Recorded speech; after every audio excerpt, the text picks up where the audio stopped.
I'm Paula Maccabee, and I work with WaterLegacy. And WaterLegacy is a grassroots nonprofit formed in 2009 to protect Minnesota's water resources and the communities who rely on them.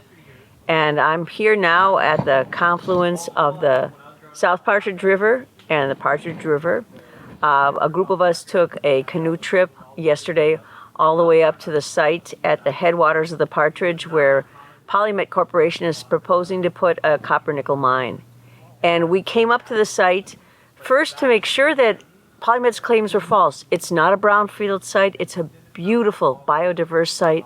The canoe up the South Partridge and the Partridge River was breathtaking. And there are resources right on that site that would be destroyed if it was turned into a mine, including traditional plants that Anishinaabe people use for gathering and making medicines.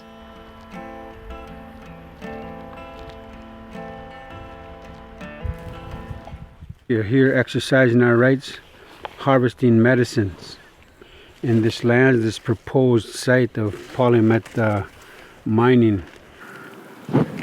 Misogo migo chongo manito nashkewa mashkiki nishnabe wewini abajia zeisega andagok mashkiki migo soko. To be indigenous is to think about the future with the water, the trees, the animals. Everything is connected. And I think what mainstream America has done is despiritualize things.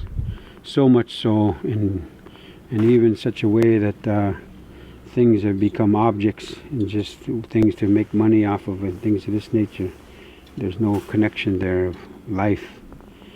This is why we do these things, for the protection of our Mother Earth and for life. That's why we're here. Amigo, thank you.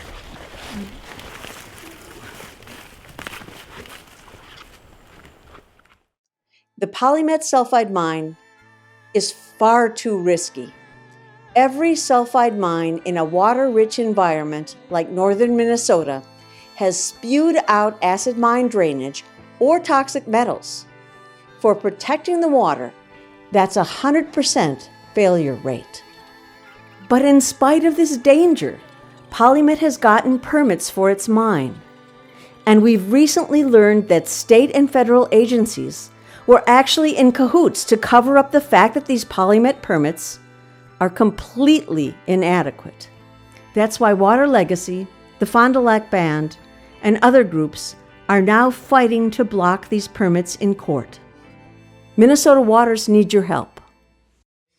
So this is the time when people need to get active.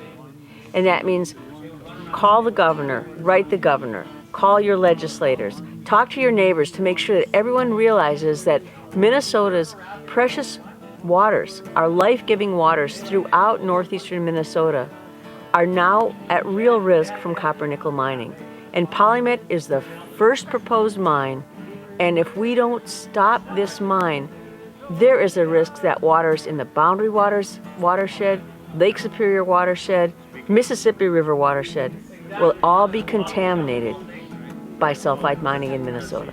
We will sing out.